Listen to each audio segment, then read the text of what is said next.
নমস্কার বন্ধুরা, রিন্টু রান্নাঘরে আপনাদের স্বাগত। আজ আমি আপনাদের সাথে একটা মুগের ডাল দিয়ে ছোলার শাকের রেসিপি শেয়ার করছি। তো এই রান্নাটি করতে আমার যে উপকরণগুলি লাগবে সেগুলি হলো, ছোলার শাকটাকে আমি বেছে নিয়েছি, তারপর ছোটো ছোটো করে কেটে নিয়েছি। আর এদিকে নিয়েছি বেগুনটাকে কেটে নিয়েছি, এটা মূলো, আর কিছু হচ্ছে মুগের ডাল। সর্বপ্রথমে ছোলার শাকটাকে আমি একটু ভাপিয়ে নেব। তো তার জন্য আমি কড়াই বসিয়ে দিয়েছি, ছোলার শাকটা দিয়ে দিচ্ছি, অল্প জল দিচ্ছি আর একটু নুন দিয়ে দিলাম। এবার আমি এটাকে চাপা দিয়ে ভাপিয়ে নেবো বেশ খানিকক্ষণ।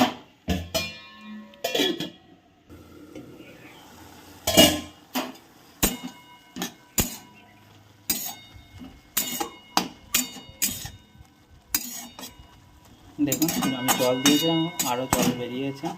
তো আর একটু ভাপানো হোক, আমি আরেকবার চাপা দিয়ে দিচ্ছি। আমি এটাকে বেশ খানিকক্ষণ ভাপিয়ে নিয়েছি। এবার আমি এটাকে নামিয়ে জলটাকে দিয়ে নেব। এরকম একটা ফুটো বাটিতে ঢেলে নিচ্ছি, তাহলে জলটা চলে যাবে। এবার আমি দিয়ে দেবো কড়াইয়ের পরিমাণ মতো সরষের তেল। তেলটা একটু গরম হোক। তেলটা গরম হয়ে গেছে, এবার আমি তেলের মধ্যে দিয়ে দেবো তেজপাতা, শুকনো লঙ্কা ফোড়নের জন্য। একটু ভাজা ভাজা হোক।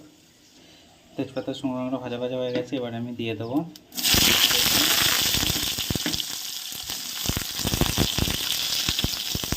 বেগুন আর মূলো। আমি দুটোই একসাথে দিয়ে দিলাম। এবার এটাকে ভালো ভেজে নিতে হবে।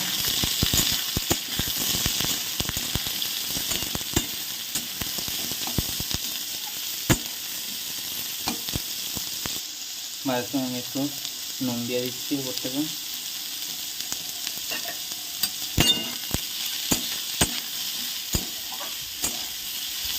বেগুনের মূলোটাকে ভেজে নেব। দেখুন আমি এটাকে ভালো করে ভেজে নিয়েছি। এবার আমি এর মধ্যে দিয়ে দেবো যে মুগের ডালটা রেখেছিলাম, মুগের ডালটা দিয়ে দিচ্ছি।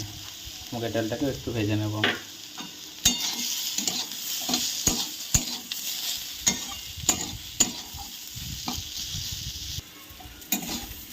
দেখুন ভাজা ভাজা হয়ে গেছে। এবার আমি এর মধ্যে দিয়ে দেবো আদা আর জিরে বাটা। এটাকে ভালো করে মিশিয়ে নেব। তারপর বেশ খানিকক্ষণ আমি কষিয়ে নেব। আমি আদা জিরেটাকে ভালো করে কষিয়ে নিয়েছি। এবার আমি দিয়ে দেবো হলুদ গুঁড়ো,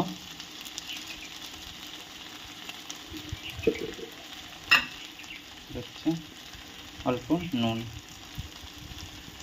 এবার আমি আবার মশলাটাকে ভালো করে কষিয়ে নেব।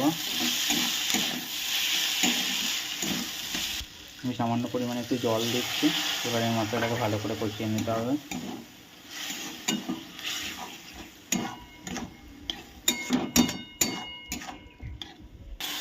দেখুন সবগুলোকে আমি খুব ভালো করে কষিয়ে নিয়েছি। আপনারা এরকমভাবে কষিয়ে নেবেন একটু। এবার আমি এর মধ্যে ভাপিয়ে রাখা যে ছোলার শাকটা আছে ওটাকে দিয়ে দেবো। এবার ভালো করে মিশিয়ে নেব।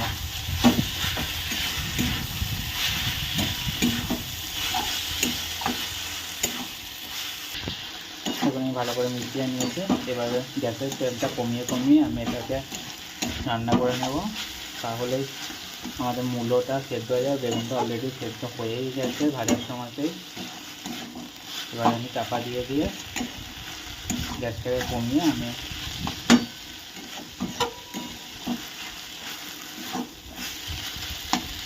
এবার আমি এর মধ্যে দিয়ে দিচ্ছি চিনি। এখানে চিনির পরিমাণটা একটু বেশি হবে।